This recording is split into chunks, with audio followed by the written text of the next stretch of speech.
short, sharp shock. Remanded for about 3 months. Can you get me a Glock? Illegal possession of ammunition, theft of firearms, and a load of minor offences. Shortening the barrel of a shotgun. 3 shotguns and 2 handguns. Possession of heroin with intent to supply.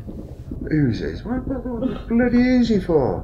Possession of a sawn-off shotgun with the intent to commit indictable offences. Every one of them had a semi-automatic weapon stuck in the belt. Short, sharp shot. Paroled out on a Section 33. Served 12 months, 16 months to serve. A shotgun's going to kill somebody. Short, sharp shock. Obviously, they were sitting worried every night what the hell was going on. For all they knew, I was mixing people with guns, I suppose. Well, my mother told me she used to have visions of me turning up with a bullet in the head or something. About 1980, I was politically active in anti-Nazi politics, and I got pissed off of being chased by skinheads.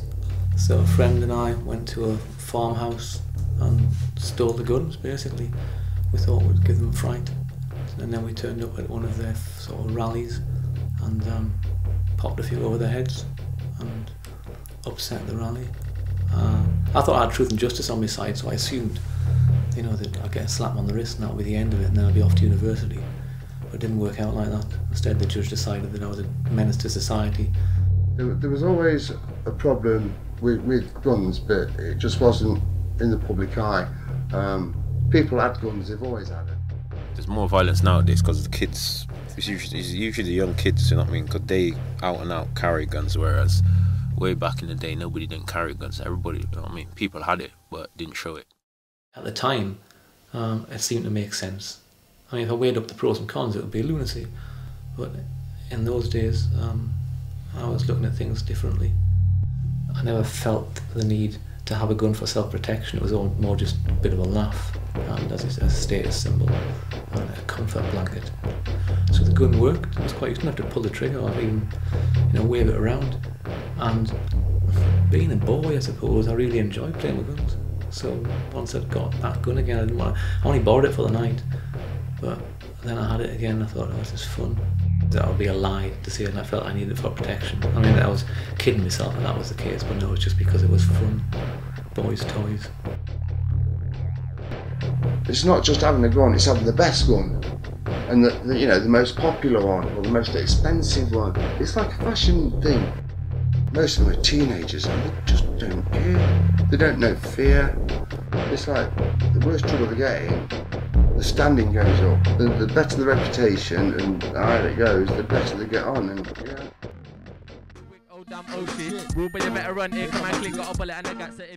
Reasons, you get me? No, it's not right having one, but to protect yourself. Protection, you see? You think you need to protect yourself then? Yeah? Yeah, because there are people out there, mad people, you get me? That's what I'm saying. Just looking to hurt people for no reason. Most of the time it's random. If it's a drive-by, then that's probably not random, but most of the time people just walking home, just a random person, you know what I'm saying? They just fuck with the wrong people, you get me, like. And then the other person that they fuck with, turn around, they got something on them, get me, just fuck them up, you see. So, it's about helping the situation, but help myself, you see. For protection? Yeah.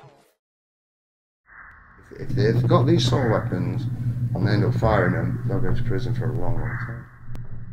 I seen somebody draw a gun. Alright? It's my friend's son draw the gun, and it's his friend he's draw the gun on. This is an argument, you know what I mean, over £10. Impress potential sexual partners. That's what I was doing at that age anyway. The same, and the easiest way to do that is not to pay $7 grand for a car when you got no money.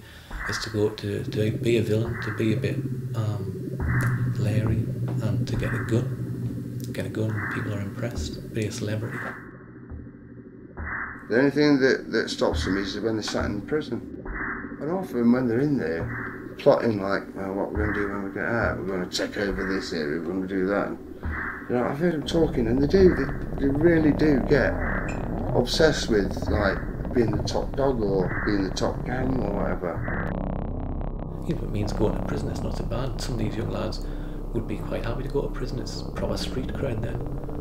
By the time they realise it's nonsense, and it's a fallacy, it's too late. They've already done the damage. To get by in prison, a lot of people just lie and bullshit most of the time. And because we were in charge of firearms offences, it gave us quite a bit of respect in the prison. And we made the most of that. And after a while we started believing our own lies. So when we got out, whereas when we went in there, we were just students who got a bit carried away. By the time we came out, we formed an idea to be armed robbers. There's people getting beaten up,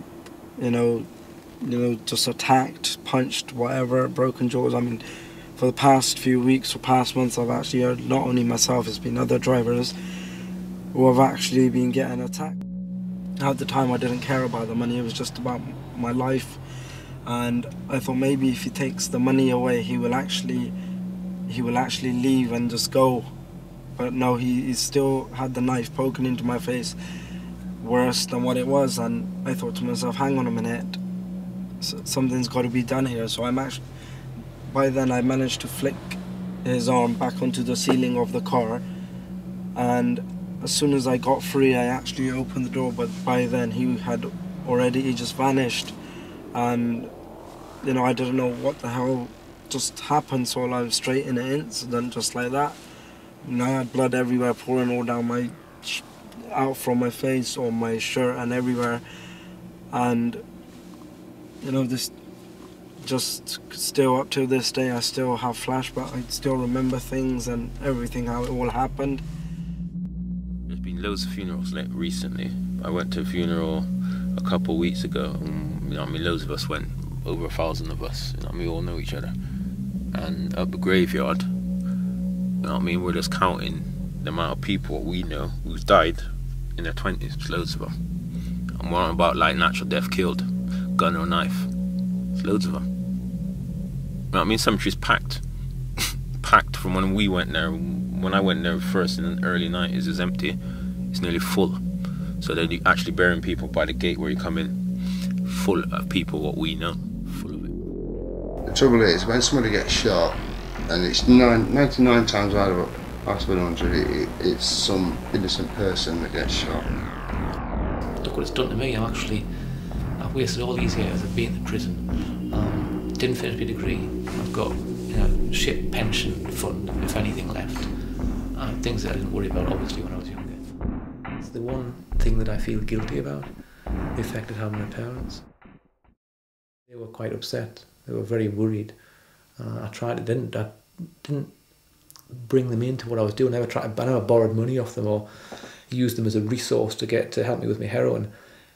And I really conned myself into thinking that was good enough, that was keeping them outside of it. But obviously, they were sitting worried every night what the hell was going on. For all they knew, I was mixing people with guns. I suppose my mother told me she used to have visions of me turning up with a bullet in the head or something. And the prison, it was difficult when they came to visit me in prison. It was really distressing for them. There's no experience of that world at all.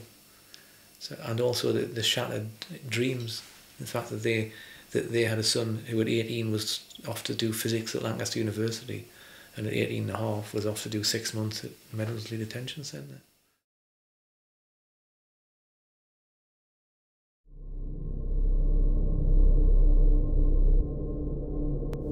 My friends are addiction, paranoia, prostitutions, mental institutions, prisons, war, crime, violence. My cycle continues till I meet my best friend. Death! Think you like me?